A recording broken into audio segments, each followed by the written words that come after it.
Okay, for today's Playposit, we're going to read through Act 2, Scene 4. Let me just break down the scene for you so it's really clear. I will be asking you questions as we go, so make sure you answer this correctly.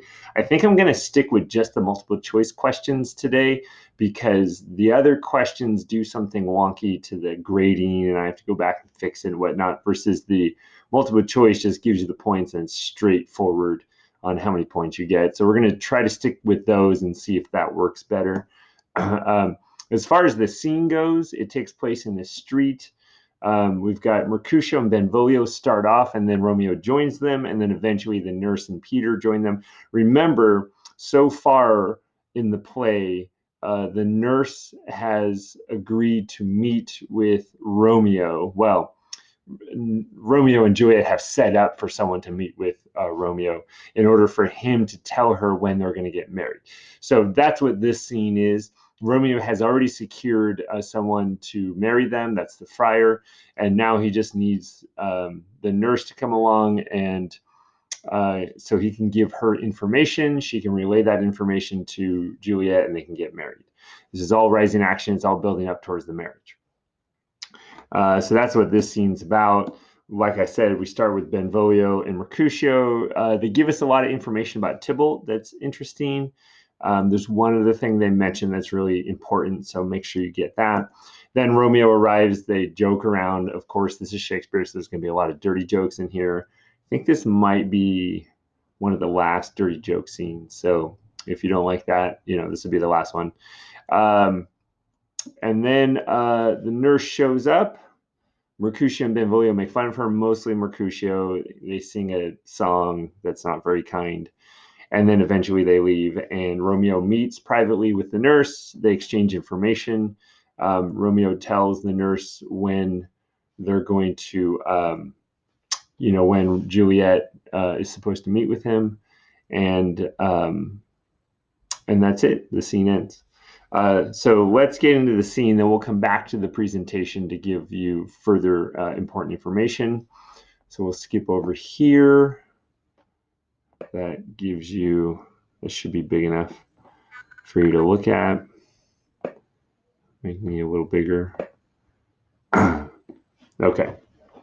And I'll try to remember to highlight as we go so you can read along. Please read along as we go. I might ask you questions about the text, what it means as I explain it. I'm going to explain everything first. If I ask a question and you don't know the answer, go back and rewatch some of it. I've opened up the settings so that you can go back and watch things. You can also skip ahead. So if you've already done this, in the last, in the voluntary assignments, feel free to skip ahead to the questions. Just make sure you don't miss the questions, and then just answer the questions if you want. Of course, that allows you to, even if you didn't read with me, to skip ahead and answer questions, just look them up. However, if you do that, you're not going to be prepared for the quizzes and tests that are coming. So, it's up to you. You're also not going to have read Romeo and Juliet and understand it. So going into next year and the year after, you won't have this information. But that's up to you. It's your choice. You can, carry on however you want. You just have to take the consequences of what happens, right, as a result of your actions. So, all right, let's get into it. So Benvolio and Mercutio show up. And remember that the last thing they saw was that Romeo had ditched them, jumped over the castle wall. So Mercutio says, "Where the devil should this Romeo be? Came he not home last night?" "Not to his father's. I spoke with his man." "Why, that same pale, hard-hearted wench, that Rosaline, torments him so that he will sure run mad. They still think he's with Rosaline." Okay, so they're just making assumptions here. Benvolio says, "Tybalt, the kinsman to old Capulet, has sent a letter to his father's house." A challenge on my life. Okay, so this is important information. Tybalt has sent a letter to the Montague household, and Mercutio thinks that Tybalt is challenging Romeo to a duel. Now, why might Tybalt want to do that? Because of the party that Romeo crashed with his friends, and Tybalt overheard him. He knows that Romeo was there. Capulet stopped Tybalt from fighting him on the spot, but he said, "I will this will turn into bitterest gall later on. So this is what he plans to do if this is truly a challenge. And Benvolio is confident. He says, well, Romeo will answer it. Now, this is important to know the tradition of the time. He sent the letter to the Montague house. So the Montagues all know that Romeo has been challenged to a duel. If Romeo declines, this is going to be a problem because you're bringing shame upon the family. You have to bring honor. At least that was the tradition. So Benvolio is certain that Romeo will answer it. And Mercutio says, well, any man that can write may answer a letter. He says, no, that's not what I meant. Nay, he will answer the letter's master, how he dares being dared. He knows he's been dared to a fight. He will take that challenge. Mercutio says, no, alas, poor Romeo is already dead, stabbed with a white wench's black eye, run through the ear with a love song, the very pin of his heart cleft with the blind bow boy's butt shaft. And is he a man to encounter Tybalt? So he's mentioning all these romantic things like, oh no, he's already been hit by Cupid's arrow, right? He's too lovesick. He's not going to be able to fight anyone. Is he really a person to fight Tybalt in his condition? And Benvolio says, why? What is Tybalt? What's so big? What's the big deal about Tybalt? So here we get some information about Tybalt that's very important. Well, he's more than Prince of Cats. Oh, he's the courageous captain of compliments. He fights as you sing prick song, keeps time, distance, and proportion. He rests the minim rests, 1, 2, and the third in your bosom. He's very good at sword fighting. He keeps time, distance, and proportion. He knows how far to stay away from you. He has the rhythm of the fight down, and he rests the minimum amount of rest. And when he fights you, it's one, jab, 2 jabs, and the third one goes into your bosom or your chest. He's the very butcher of a silk button. A duelist, a butcher of a silk button. That means he can throw his sword at you and he can hit your button off your shirt. Like he's so precise with his sword movements. A duelist, a gentleman of the very first house, of the first and second cause. Ah, the immortal passado, the punta reversal, the hey. These are all fencing terms. But we find out now that Mercutio doesn't actually like all this. Benvolio says, the what?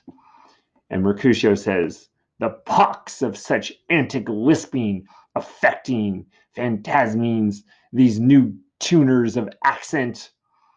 Oh, by Jesu, a very good blade, a very tall man, a very good whore. Why is this not a lamentable thing, grandsire, that we should be thus afflicted with these strange flies, these fashion mongers, these pardon me's, who stand so much on the new form that they cannot sit at ease on the old bench? Oh, they're bones, they're bones. Okay, he's making fun of Mercutio here. A pox, meaning a plague, of such antic lisping and affecting. Uh, all these, the ways that he talks and these affections, or these, the tone of his voice. And when he says things like, oh, by Jesu, a very good blade, a very tall man, yes. And then Mercutio calls him a whore. He's like, by saying that, he's a whore is what he is, right? Is this not lamentable? Lamentable, if you lament something, you mourn it. Isn't this a terrible thing that we should be afflicted or, I don't know, attacked by these strange flies, these fashion mongers, these people that want to dress in the newest fashion and talk in the, in this fancy way. And they say things like, pardon me, it's so fancy. And they're so concerned with all these new ways of talking that they're not comfortable with tradition, right? The old bench or tradition. So I hope that makes sense. This is a lot of characterization. They're explaining what kind of person Tybalt is. So all right, that's important. I'm sure there's a question there somewhere. But Romeo enters. And Benvolio says, "Here comes Romeo, here comes Romeo." And Mercutio, of course, makes fun of him again, because that's what he does. Without his roe like a dried herring, these are fish. Okay, these are dirty jokes. We're going to start here. I'm going to skip through most of them, but a roe and a dried herring, that's fish. Oh, flesh, flesh, how art thou fishified? Now, now is he for the numbers that Petrarch flowed in. Laura to his lady was a kitchen wench. Mary, she had better a love to berhyme her. Dido a dowdy, Cleopatra a gypsy, Helen and Hero Hildings and harlots. This be a grey eye or so, but not to the purpose. Um, so these are all people in history that had lovers that kind of control them. So he's making fun of Romeo here. He's saying that basically Rosaline is doing the same thing that all these women in history did to their husbands, right? Senor Romeo, bonjour, which means, good day. There's a French salutation, which salutation is hello. To your French slop, you gave us the counterfeit fairly last night. You ditched us, is what he's saying. Good morrow to you both. What counterfeit did I give you? The slip, sir, the slip. Can you not conceive? Pardon, good Mercutio. My business was great. Yeah, he was with Juliet, but they don't know that yet, right? And in such a case as mine, a man may strain courtesy. I may, forego courtesy. I'm not going to be super polite when I have very important business to attend to. So Mercutio continues with the dirty jokes. Yes, that's as much to say such a case as yours constrains a man to bow in the hams. Right, right, meaning to curtsy. That's what you meant. You're not being dirty here, are you, Mercutio? Oh, right, thou hast kindly hit it. It's another dirty joke. Oh, well, that's a most courteous exposition. I am the very pink of courtesy. These are all dirty jokes. I'm just moving on. I'm not even mentioning that they're dirty jokes. I'm not going to do it. It's not happening. Oh, you mean pink for flower. Right. Well, then is my pump well flowered?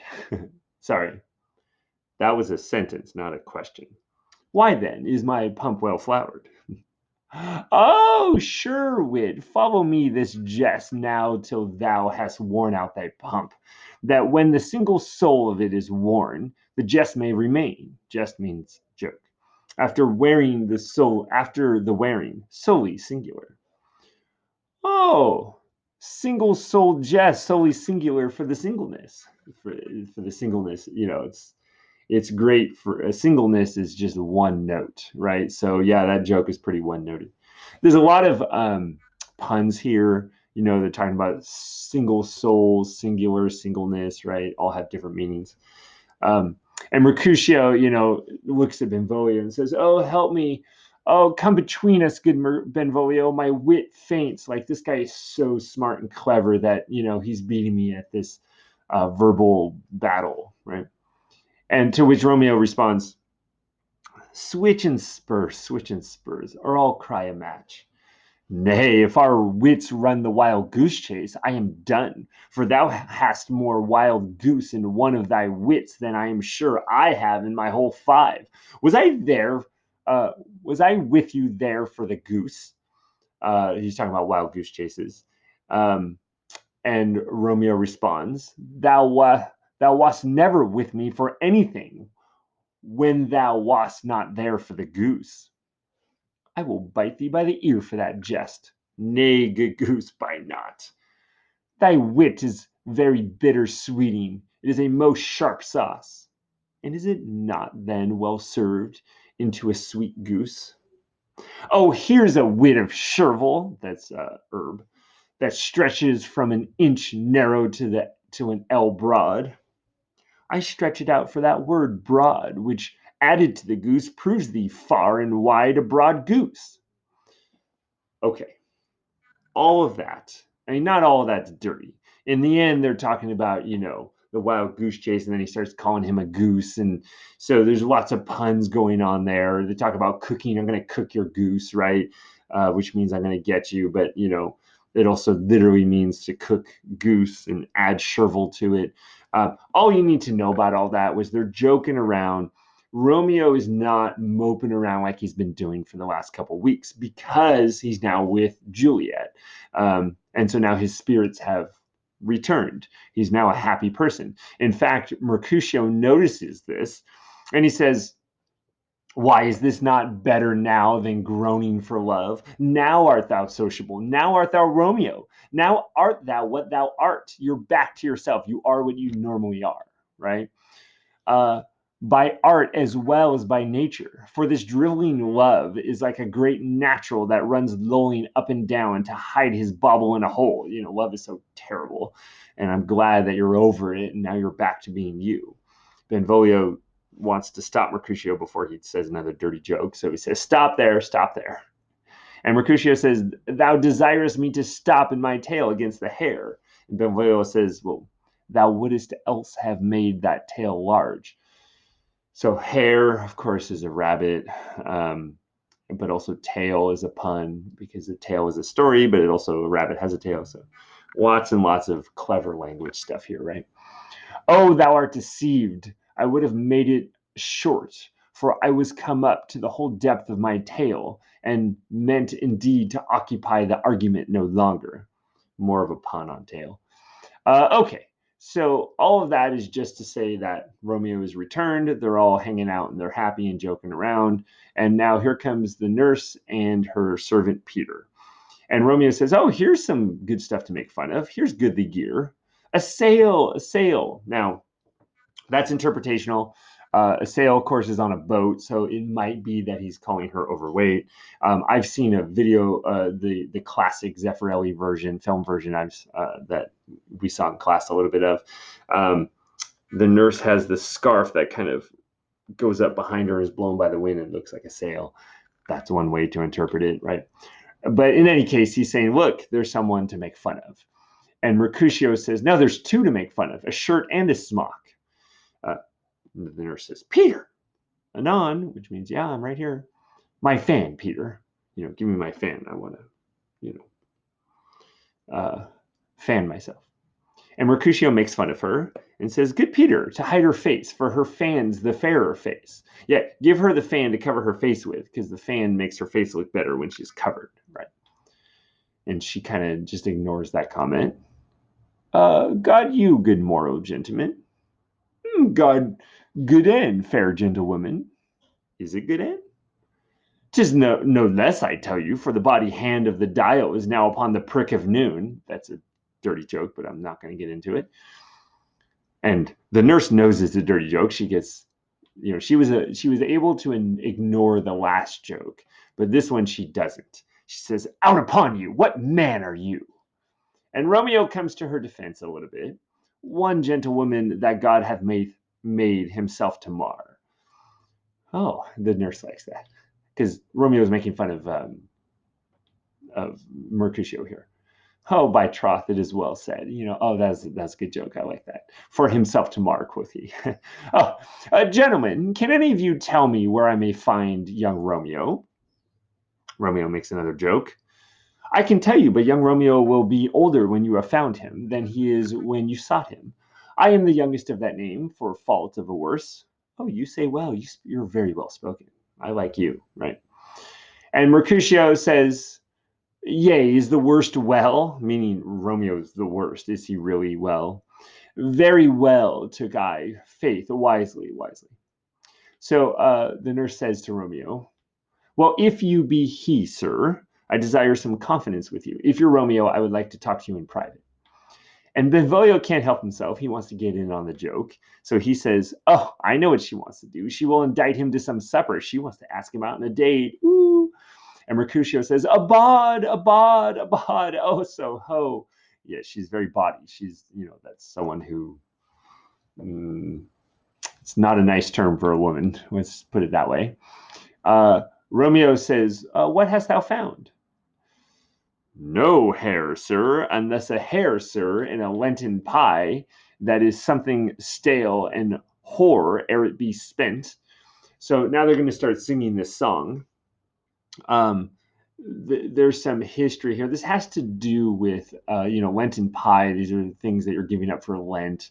Um, but in any case, he's making fun of, the nurse. A hare is someone who's promiscuous, let's say, a woman who, um, has sex a lot.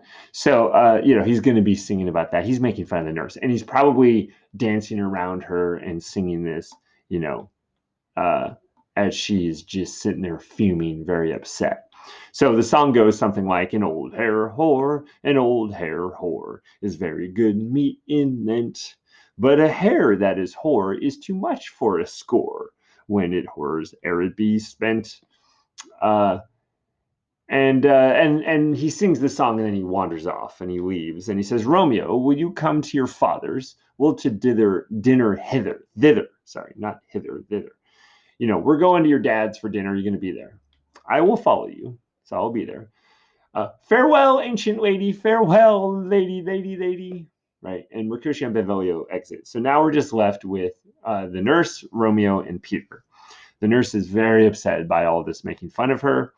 She says, I pray you, sir, what saucy merchant was this that was so full of his ropery? Well, he's a gentleman, nurse, that loves to hear himself talk, and will speak more in a minute than he will stand to in a month. And he speak anything against me, I'll take him down. And he were lustier than he is, and 20 such jacks. If he was as mouthy as 20 of him, I would take him down, right? And if I cannot, I shall find those that shall. I'll find some people that can take him out. Scurvy knave! I am none of his flirt gills. I am none of his skeins mates. Peter, thou must stand to suffer every knave to use me at his pleasure. Meaning, Peter, you just sat there and listened to all that happen. You didn't say anything. You didn't do anything. You let him make fun of me.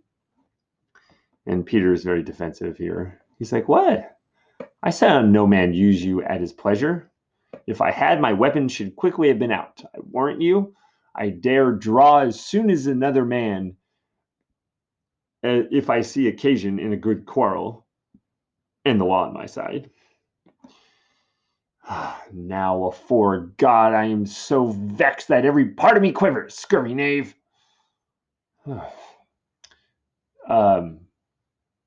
So then she turns to Romeo, and she says, pray you, sir, a word.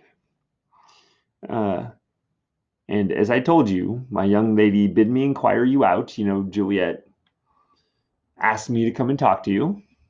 And what she bid me say, I will keep to myself. But first, before I tell you what Juliet told me to tell you, I want to tell you something. If you should lead her in a fool's paradise, as they say, it were a very gross kind of behavior. She's calling him out. She says, don't mess with Juliet. If you don't really love her, don't do what you're about to do, right? She's very protective of Juliet.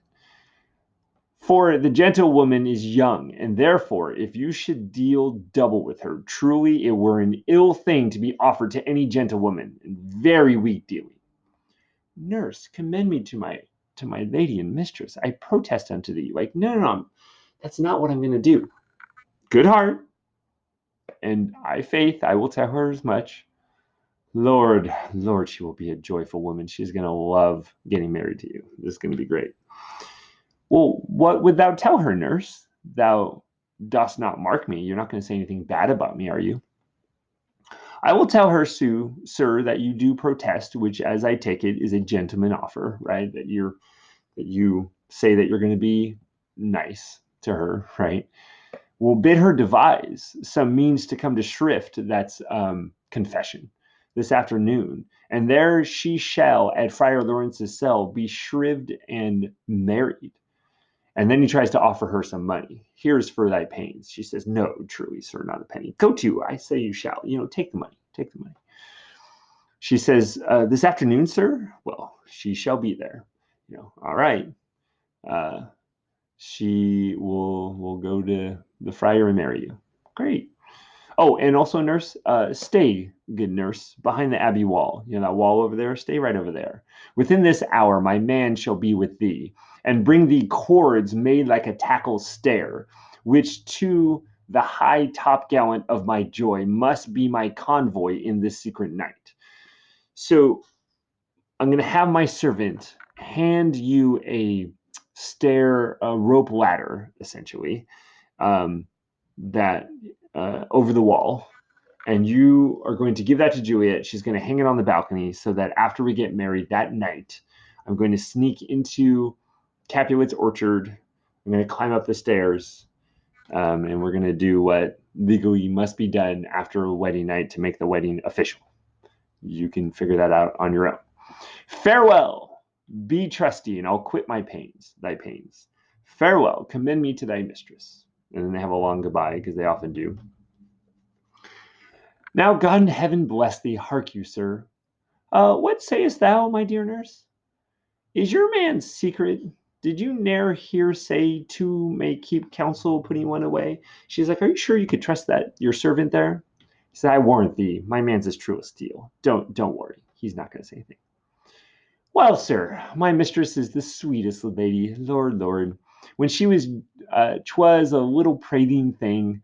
Oh, there's a noble man in town, one Paris, that would fain they knife aboard. But she, good soul, had as lief see a toad, a very toad, as see him. So this is interesting. She says, well, there's a guy named Paris who wants to marry her, but Juliet sees him as a toad because she's in love with Romeo, right? And the nurse says, I anger her sometimes and tell her that Paris is the proper man, is actually a better person to marry, which on paper he would be because he's not from the enemy family. But I'll warrant you when I say so, she looks as pale as any clout in the versal world. She absolutely does not want to do that at all for any reason because she's in love with Romeo. Hey, doth not Rosemary and Romeo begin with with the same letter? I nurse. What of that? They both begin with R. Oh, mocker, that's the dog's name. R. R is for the. No, I know it begins with some other letter. And she hath the prettiest sensuous of it. Oh, of you and Rosemary, that it would do you good to hear it. Commend me to my lady. 1,000 times. Peter, anon, before and apace. Everybody leaves. This last part is just the nurse rambling on again. Nothing too important there. But certainly there were a few things in that scene that is important. Okay, so there's a few things that from this act and scene that you don't want to forget. Number one, don't forget that Tybalt has sent a letter supposedly to challenge Romeo to a duel to the death to the Montague family. That's going to come up later on. We need to remember that Tybalt is a very good sword fighter, and that Mercutio hates him. That'll be important later on too. He hates how fancy Tybalt is. And then finally, Juliet is to meet with Romeo at the Friars that afternoon to get married. So that's happening, right? Romeo is going to have a ladder delivered to the nurse so that he can climb into Juliet's chamber that night after they are married. And as far as, other important analysis for this chapter, most of it's just rising action. It's all just leading to the wedding. We're getting closer and closer to the main conflict, but they have to get married before the conflict can really happen. And a few other minor things. We're reminded that no one except the nurse knows about Romeo and Juliet, and the friar. And we also see how much the nurse really cares about Juliet. She doesn't want Romeo to marry Juliet unless he's going to treat her nicely. So those are important things.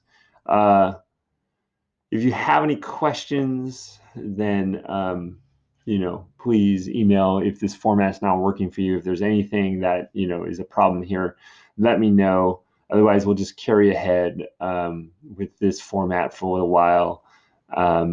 I'll put out a couple more videos, as we go. Okay. Thanks.